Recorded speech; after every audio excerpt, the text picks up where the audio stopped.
Assalamualaikum warahmatullahi wabarakatuh. Perkenalkan, saya Nurul Aulia Putri. Saya dari MD104. Di sini saya akan memaparkan ujian akhir semester mata kuliah ekonomi mikro.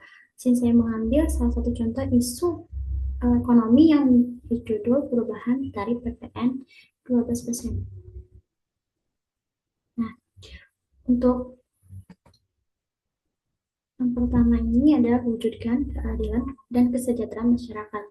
Jakarta pada tanggal 16 Desember 2024, Kementerian Keuangan Sri Mulyani Indrawati mengatakan bahwa pemerintah terus berupaya menjaga daya beli masyarakat dan menstimulasi perekonomian melalui berbagai paket kebijakan ekonomi untuk meningkatkan kesejahteraan, salah satunya dari sisi perpajakan.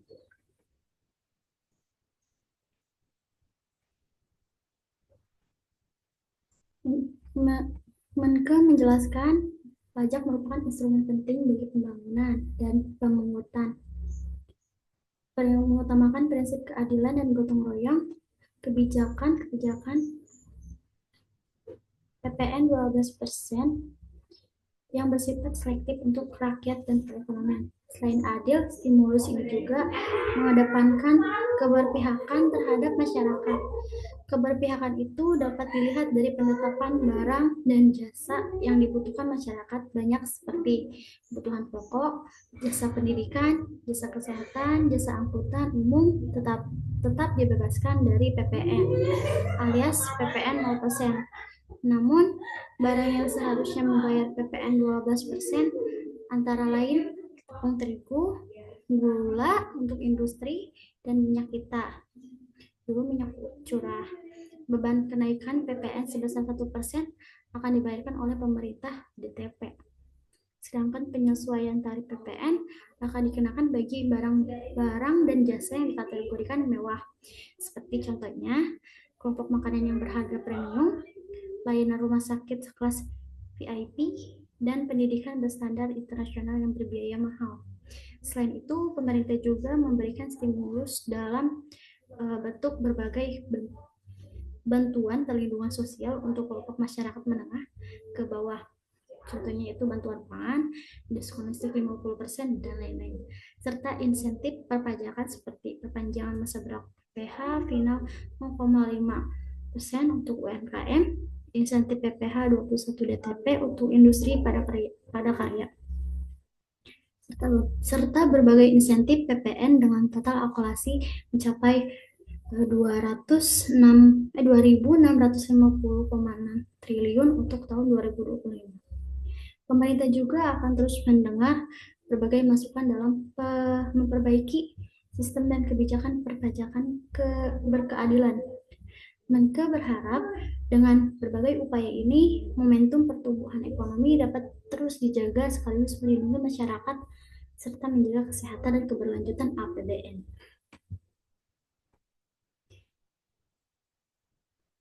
Nah, untuk dampak perubahan PPN bagi konsumen, itu ada 3. Yang pertama, harga barang dan jasa meningkat. Perubahan tarif PPN dapat menyebabkan perubahan harga dan barang dan jasa. Jika PPN meningkat, harga barang dan jasa juga akan meningkat, sehingga konsumen harus membayarnya lebih banyak. Terus yang kedua, ada daya konsumen berkurang. Daya beli konsumen berkurang apabila perubahan tarif PPN dapat mengurangi daya beli konsumen. Jika harga barang dan jasa meningkat, konsumen mungkin tidak akan membeli barang dan jasa yang sama seperti sebelumnya. Yang ketiga adalah pola konsumsi konsumen berubah. Perubahan tarif PPN juga dapat menyebabkan perubahan pola konsumsi konsumen. Jika harga barang dan jasa tertentu meningkat, konsumen mungkin akan beralih ke barang yang lebih murah lagi. Terus ada dampak perubahan PPN bagi pemerintah. Dampak positifnya itu yaitu yang pertama, peningkatan pendapatan. Jika tarif PPN ditingkatkan, pemerintah akan menerima pendapatan yang lebih besar dari pajak. Ini dapat digunakan untuk membiayai program-program pembangunan dan meningkatkan kualitas hidup masyarakat. Yang kedua, meningkatkan kemampuan pemerintah. Dengan pendapatan yang lebih besar, pemerintah dapat meningkatkan kemampuan untuk membiayai program-program pembangunan seperti pembangunan infrastruktur, pendidikan, dan kesehatan. Dan untuk dampak negatifnya, pengurangan pendapatan. Jika tarif PPN diturunkan, pemerintah akan menerima pendapatan yang lebih kecil dari pajak. Ini dapat mempengaruhi kemampuan pemerintah untuk membiayai program-program pembangunan. Dan yang kedua, meningkatkan beban pajak pada masyarakat. Jika tarif PPN ditingkatkan, beban pajak pada masyarakat juga akan meningkat. Ini dapat mempengaruhi daya beli masyarakat dan meningkatkan kemiskinan. Dan yang ketiga itu adalah mempengaruhi inflasi dan stabilitas ekonomi. Perubahan tarif PPN dapat mempengaruhi inflasi dan stabilitas ekonomi jika tarif PPN ditingkatkan. Harga barang dan jasa juga akan meningkat sehingga dapat mempengaruhi inflasi. Maaf, ini ada yang kelewat. Dampak perubahan PPN bagi produsen. Dampak positifnya yaitu peningkatan pendapatan. Jika tarif PPN meningkat, produsen akan meningkatkan harga jual produknya sehingga mendapatkan pendapatan produsen meningkat. Nah, yang kedua, pengurangan biaya. Jika tarif PPN menurun, produsen akan mengurangi biaya produksi sehingga dapat meningkatkan efisiensi produk. Untuk negatifnya, peningkatan biaya produksi. Jika tarif PPN meningkat, produsen harus membayar lebih banyak pajak sehingga biaya produksi meningkat. Dan yang kedua, jika tarif meningkat, harga jual produk produsen meningkat sehingga permintaan produk menurun. Yang ketiga adalah pengurangan daya saing. Jika tarif PPN meningkatkan produsen domestik dapat kehilangan daya saing dengan produsen luar negeri yang memiliki tarif PPN yang lebih rendah. Terus yang keempat, pengurangan investasi. Jika tarif PPN meningkatkan, produsen dapat mengurangi investasi dalam produksi sehingga dapat mempengaruhi pertumbuhan ekonomi. Nah, untuk pengaruhnya terhadap permintaan konsumen. Ini ada 3 contoh. Ada 3. Pengurangan permintaan. Kenaikan tarif pada PPN dapat menyebabkan harga barang dan jasa meningkat sehingga konsumen mengurangi permintaan. Yang kedua, pengurangan daya beli. Kenaikan tarif PPN dapat mengurangi daya beli konsumen sehingga mereka tidak dapat membeli barang dan jasa sama seperti sebelumnya. Dan yang ketiga, perubahan pola konsumsi. Kenaikan tarif PPN dapat menyebabkan mengubah pola konsumsi mereka, seperti contohnya memilih barang dan jasa yang lebih murah, mengurangi konsumsi barang dan jasa tertentu, terus mencari alternatif barang dan jasa yang lebih terjangkau. Untuk pengaruh terhadap penawaran produsen, ini ada 3. Yang pertama itu ada dampak pada biaya produksi.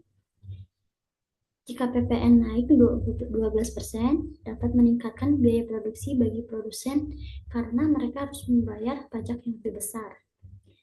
Nah, untuk pengurangan margin keuntungan, kenaikan biaya produksi dapat mengurangi margin keuntungan produsen sehingga mereka mungkin harus menyesuaikan harga jual atau mengurangi produksinya.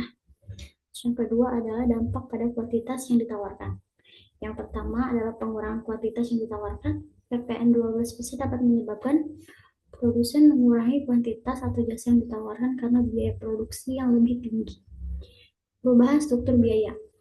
PPN 12% juga dapat mempengaruhi struktur biaya produsen sehingga mereka mungkin harus menyesuaikan strategi produksi dan harga.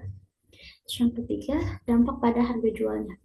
Kenaikan harga jual, PPN 12% dapat menyebabkan produsen menaikkan harga jual atau barang jasa untuk mempertahankan margin keuntungannya. Dan yang kedua ada pengurangan daya saing. Kenaikan harga jual dapat mengurangi daya saing produsen, terutama jika mereka tidak dapat menyesuaikan harga dengan pesaing. Ada dampak PPN 12% terhadap keseimbangan pasar. Dan juga ada 3, perubahan titik equilibrium. Yang pertama itu pengurangan permintaan. Ketika harga akibat PPN 12% dapat menyebabkan pengurangan permintaan barang dan jasa, terus pengurangan penawaran, kenaikan biaya produksi akibat PPN 12% dapat menyebabkan pengurangan penawaran barang dan jasa. Untuk perubahan harga dan kuantitas, kenaikan harga PPN 12% dapat menyebabkan kenaikan harga barang dan jasa. Untuk kuantitasnya, kenaikan harga dan biaya produksi akibat PPN 12% dapat menyebabkan pengurangan kuantitas barang dan jasa yang ditawarkan dan diminta. Yang ketiga, pada konsumen, dampak pada konsumen dan produsennya. Yang pertama, pengurangan daya beli konsumen. Kenaikan harga akibat PPN 12% dapat mengurangi daya konsumen. Terus yang kedua, bagi produsennya, yaitu pengurangan keuntungan margin, di mana kenaikan biaya produksi akibat PPN 12% dapat mengurangi margin keuntungan produsen. Nah, ini untuk dampak PPN 12% terhadap elastisitas permintaan. Yang pertama itu ada PPN 12%. Pengurangan elastisitas permintaan. PPN 12% dapat menyebabkan pengurangan elastisitas permintaan karena konsumen menjadi tukang sensitif terhadap perubahan harga. Dan yang kedua adalah titik equilibrium.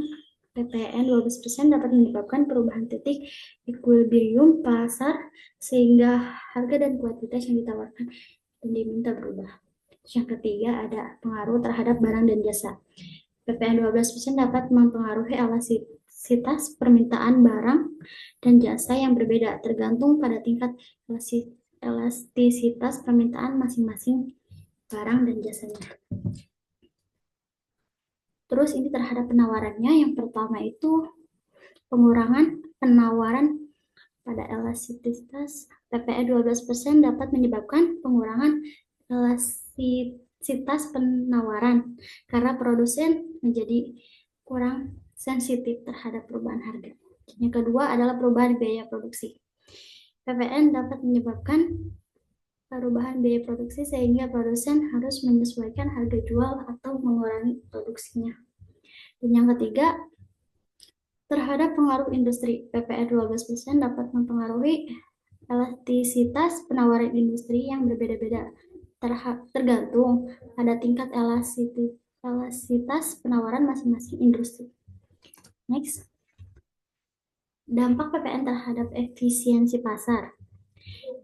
Nah, yang pertama, pengurangan efisiensi. PPN 12% dapat menyebabkan pengurangan efisiensi pasar karena harga yang lebih tinggi dapat mengurangi permintaan dan penawarannya. Dan yang kedua, pengalokasian sumber daya yang tidak efisien. PPN 12% juga dapat menyebabkan pengalokasian sumber daya yang tidak efisien karena produsen mungkin lebih harus mengurangi produksi dan mengalihkan sumber daya ke barang lain. Dampak terhadap kegagalan pasarnya yaitu produsen pengurangan produksi. PPN 12% dapat menyebabkan pengurangan produksi karena produsen mungkin tidak dapat menjual barang dan harga yang lebih tinggi. Yang kedua adalah pengurangan pilihan konsumen. PPN 12% dapat menyebabkan pengurangan pilihan konsumen karena produsen mungkin harus mengurangi produksi atau menghentikan produksi barang tertentu. Yang ketiga, pengurangan daya saing. PPN 12% dapat menyebabkan pengurangan daya saing karena produsen domestik tidak dapat bersaing dengan produsen luar negeri yang tidak terkena PPN 12%. Untuk kesimpulannya yaitu PPN 12% dapat menyebabkan kenaikan harga barang dan jasa sehingga mengurangi daya beli konsumen. PPN juga dapat mengurangi elastisitas permintaan dan penawaran sehingga mempengaruhi keseimbangan pasar. Dan juga dapat menyebabkan kegagalan pasar karena pengalokasian sumber daya yang tidak efisien, juga dapat mempengaruhi berbagai sektor ekonomi termasuk industri, pertanian, dan jasa. Untuk sarannya, yaitu pemerintah harus mempertimbangkan dampak PPN 12% terhadap perekonomian dan masyarakat. Yang kedua, pemerintah harus meningkatkan kemampuan fiskal untuk mengurangi ketergantungan pada PPN. Yang ketiga, pemerintah harus meningkatkan efisiensi penggunaan dana PPN. Yang keempat, pemerintah harus memantau dan mengevaluasi dampak PPN terhadap perekonomian dan masyarakat. Dan yang terakhir, pemerintah harus meningkatkan kesadaran dan partisipasi masyarakat dalam pengelolaan PPN. Mungkin itu saja yang bisa saya sampaikan. Kurang lebihnya mohon maaf. Assalamualaikum warahmatullahi wabarakatuh.